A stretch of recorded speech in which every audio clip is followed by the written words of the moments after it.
Om Swastiastu. Saya Niputumita Sektari Dewi, nomor absen 17, kelas 10A Farmasi. Di sini saya akan menyampaikan mengenai materi topik suhu dan kalor, di mana materi yang saya ambil dan yang akan saya jelaskan dan yang akan saya sampaikan yaitu mengenai materi konsep asas Black atau asas Black.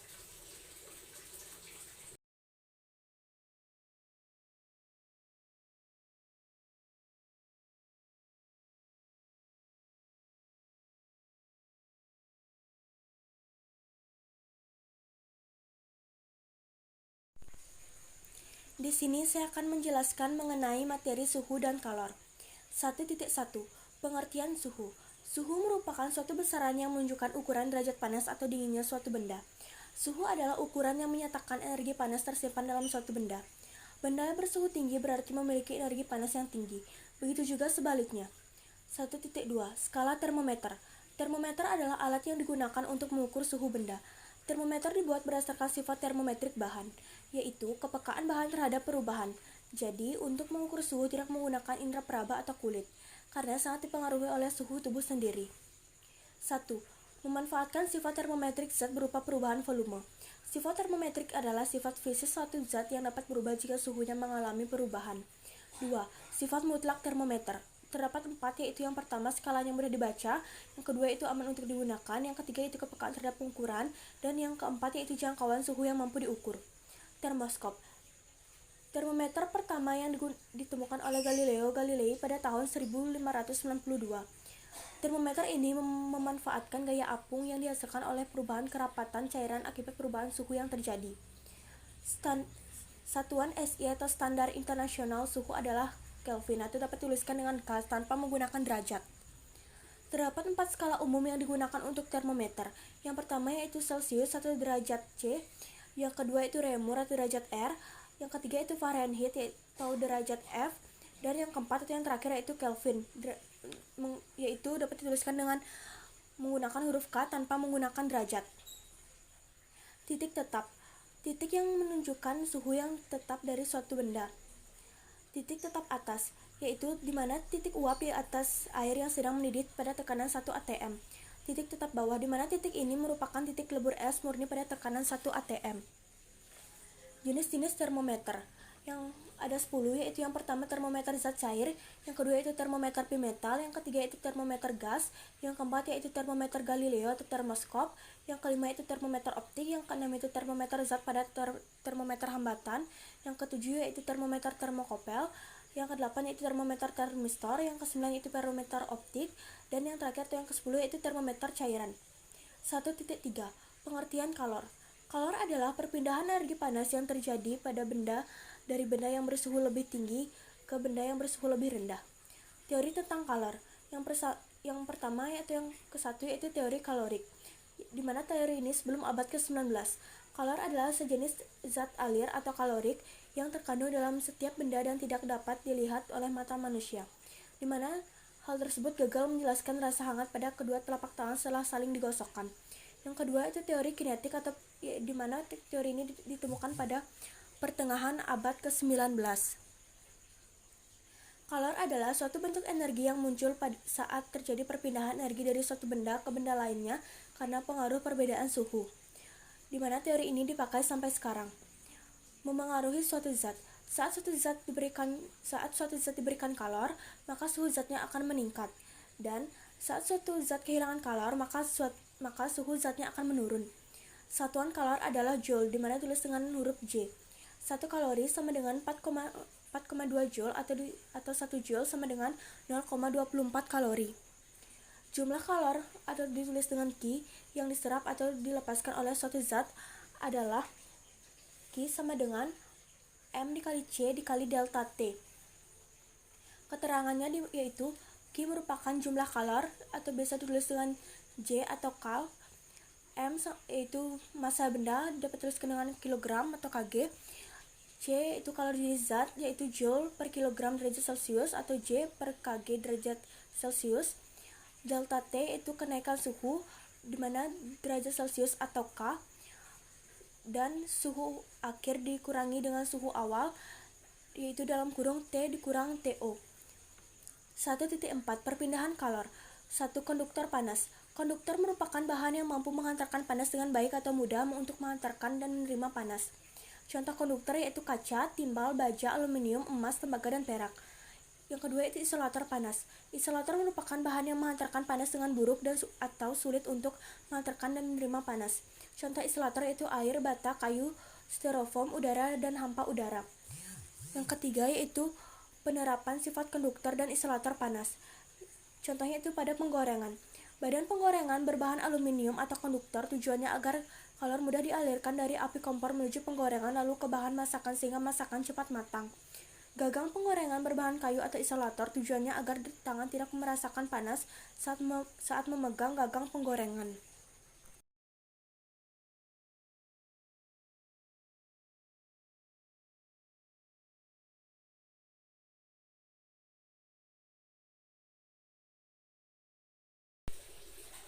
(1.1) Pengertian asas Black.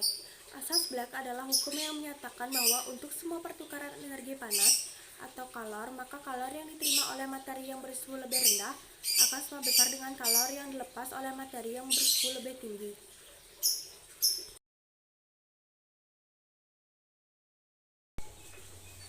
(1.2) Bunyi asas Black.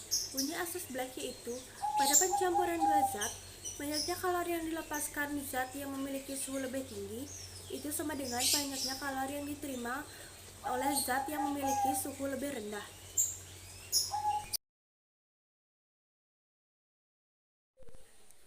Selanjutnya yaitu 1.3. Di sini saya akan menjelaskan mengenai penerapan asas Black secara matematis. Penerapan asas Black secara matematis yaitu bisa dituliskan dengan Q lepas sama dengan Q terima.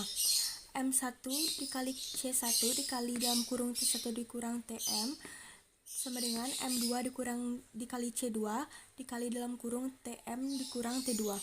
Keterangannya yaitu M1 merupakan massa materi bersuhu lebih tinggi, C1 merupakan kalor jenis materi bersuhu lebih tinggi,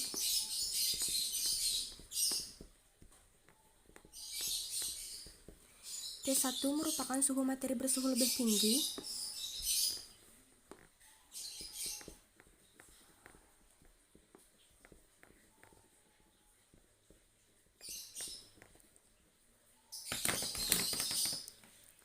M2 merupakan massa materi bersuhu lebih rendah, C2 merupakan kalor jenis materi bersuhu lebih rendah, T2 merupakan suhu materi bersuhu lebih rendah, dan TM merupakan suhu akhir campuran.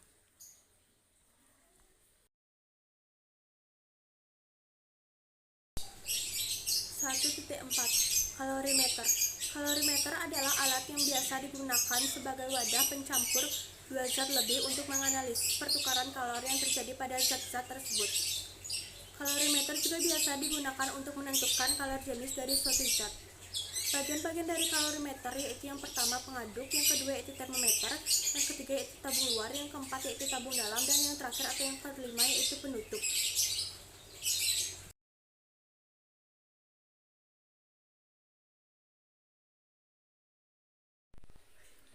Selanjutnya yaitu saya akan membahas mengenai 1.5 yaitu contoh soal dan pembahasannya.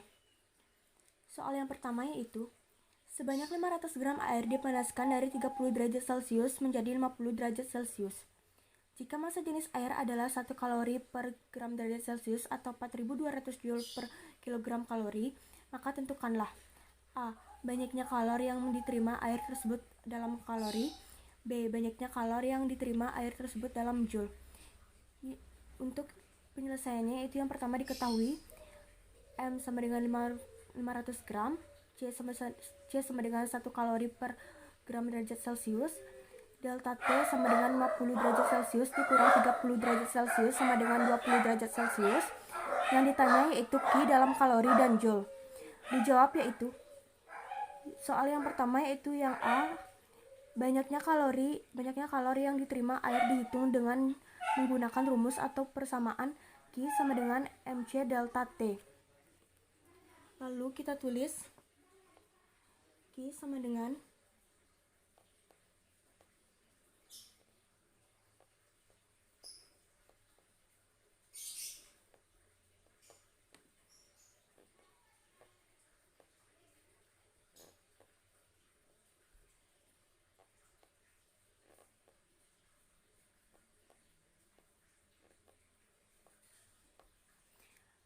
Q sama dengan MC delta T. Q sama dengan M-nya itu 500, kita tulis 500. C-nya itu 1 kalori per gram derajat Celcius. 1 kalori per gram derajat Celcius. Dan kita tulis delta T-nya itu 20 derajat Celcius. 500 dikali 1 500 gram dikali 1 kalori per gram derajat Celcius dikali 20 derajat Celcius yaitu 10.000 kalori. Jadi, banyaknya kalori yang diterima air tersebut adalah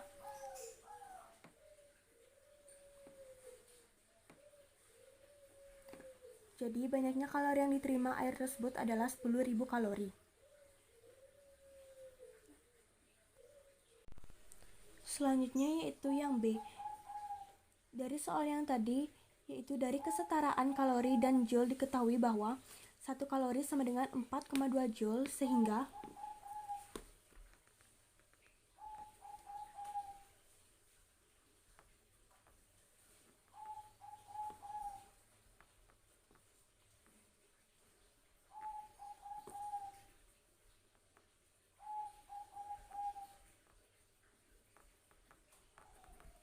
dari yang tadi yaitu 1 kalori sama dengan 4,2 joule sehingga Q sama dengan 10.000 dikali 4,2 joule sama dengan 42.000 joule.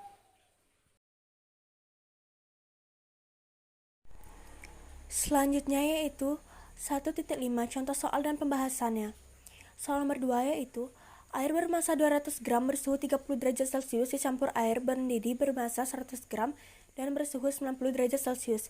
Kalori jenis air sama dengan 1 kal dikali gram kuadrat min 1 derajat Celcius kuadrat min 1. Suhu air campuran pada saat keseimbangan termal adalah diketahui yaitu massa air 1 atau M1 200 gram, suhu air 1 atau T1 yaitu 30 derajat Celcius, massa air 2 atau M2 yaitu 100 gram, suhu air 2 atau T2 yaitu 90 derajat Celcius, kalori jenis air atau C yaitu 1 kal dikali gram kuadrat min 1 derajat Celcius kuadrat min 1.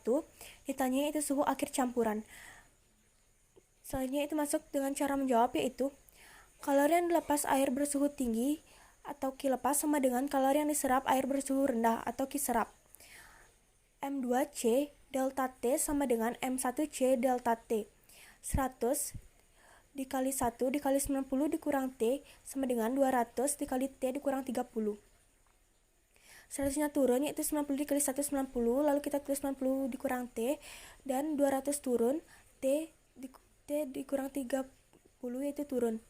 Selanjutnya yaitu 9.000 dikurang 100T sama dengan 200T dikurang 6.000.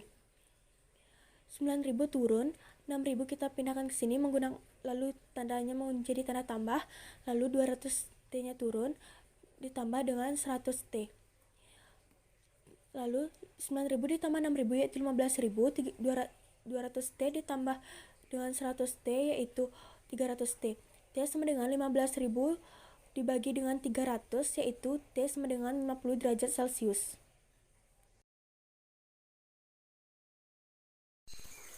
Selanjutnya yaitu 1.6 fenomena, yaitu melakukan eksperimen 2 buah air dengan suhu yang berbeda. Ketika kita mencampurkan air panas dengan air yang lebih dingin, maka kalori yang berpindah dari air yang suhunya lebih tinggi ke suhunya yang lebih rendah.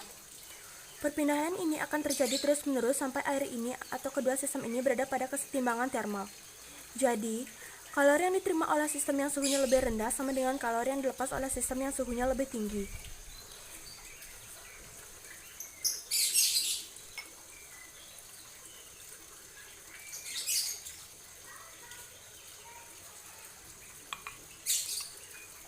Seperti yang sudah saya contohkan tadi, hal tersebut dapat dituliskan dengan Q terima sama dengan min Q lepas. Jadi, dari fenomena atau eksperimen tersebut, yang dinamakan dengan asas Black, karena yang menerima kalori itu adalah sistem yang suhunya lebih rendah, maka dia kalorinya bertambah sedangkan sistem yang suhunya lebih tinggi, berarti dia melepaskan kalor, maka suhunya akan turun.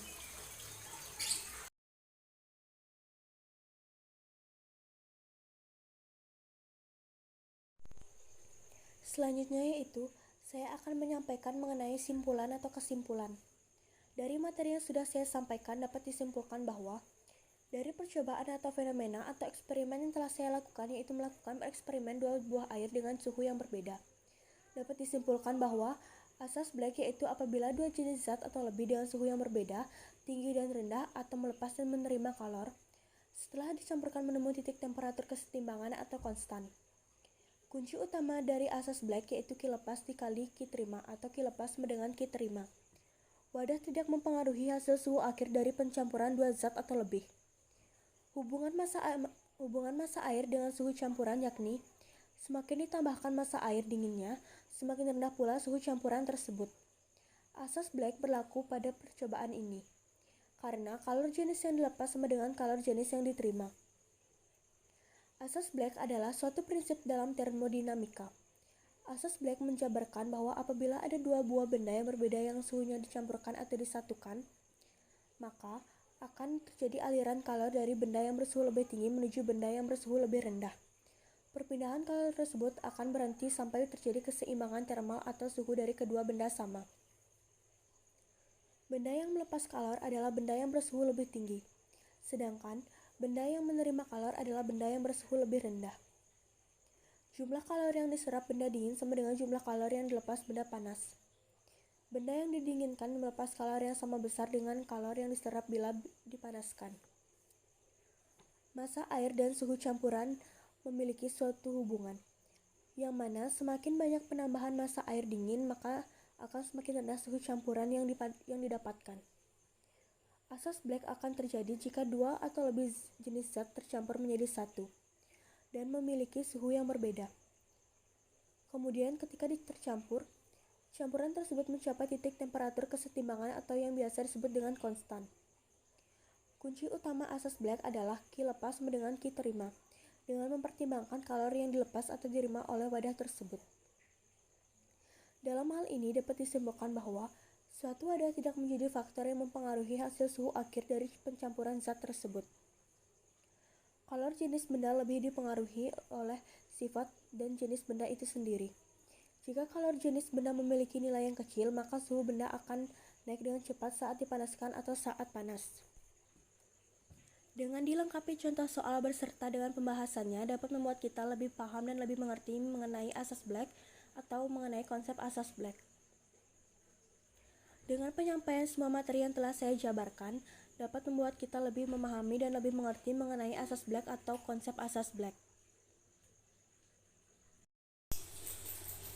Sekian pembahasan materi mengenai topik suhu dan kalor, di mana materi yang saya ambil dan yang saya sampaikan dan yang saya jelaskan yaitu mengenai konsep asas Black atau asas Black yang dapat saya sampaikan dan yang saya dapat jelaskan.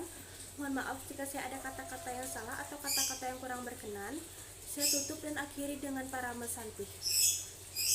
Om Santi Santi Santi Om.